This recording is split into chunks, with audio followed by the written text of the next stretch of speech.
तथा शीर्ष बिंदु गिनिए।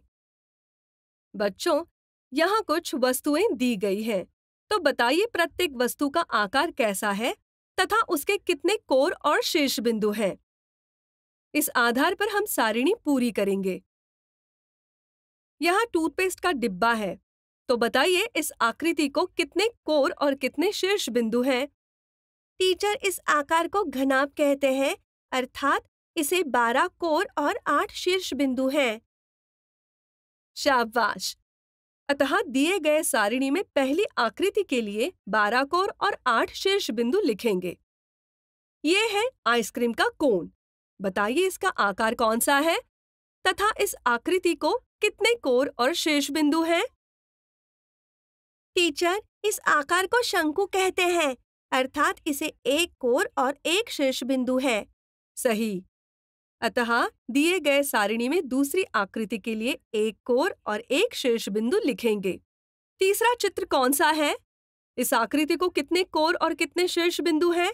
टीचर, इस आकार को लंब बेलन कहते हैं।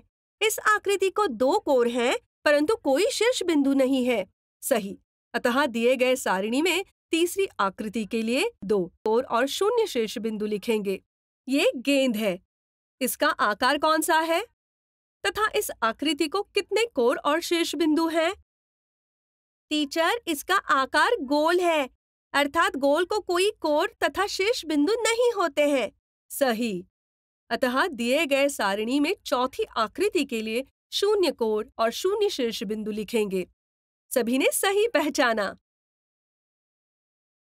फिसलने वाली और लुढ़कने वाली वस्तुएं पहचानिए। बच्चों, इन चित्रों को देखिए। इनमें से कौन सी वस्तुएं फिसलेंगी तथा लुढ़केंगी ये पता करते हैं। इस पहले चित्र को देखिए। इसमें हमें कौन सी वस्तुएं दिखती है? गेंद और फासा। सही। गेंद गोल होती है, अर्थात गेंद लुढ़केगी, तथा फासे का आकार चौकोनी घनाभ है, अर्थात इसका पृष्ठभाग समतल होता है, अतः वो फिसलेगा।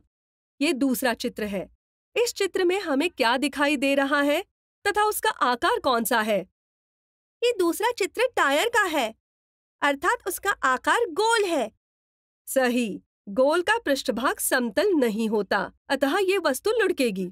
अब इस तीसरे चित्र में हमें क्या दिखाई दे रहा है तथा उसका आकार कौन सा है? इस चित्र में 2 सिक्के हैं। इनका आकार लंब बेलन है। सही।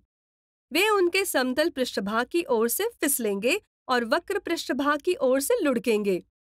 इस प्रकार आज हमने घनाभ, लंब बेलन, शंकु और गोल इन भूमितीय आकृतियों का अभ्यास किया।